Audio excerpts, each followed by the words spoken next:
Welcome to JysticTutorials. Today I'm going to be showing you guys how you can convert a PNG image into a JPEG image. Let's get into it. Alright, first you got to open up Paint.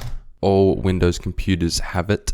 And then you just want to open the image by going File in the top left and then Open. Finding the PNG image that you want to convert. There it is, Mr. Zebra. Click on that and then click Open. So there's the image, and then to convert it, just go File, Save As, and then you can click on JPEG.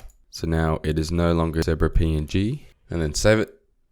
With JPEGs, you do lose the transparency though, so just note that. Now we have got a PNG image. You can tell by the transparency, but I'm just going to show you. .png file, and then this one is a .jpeg.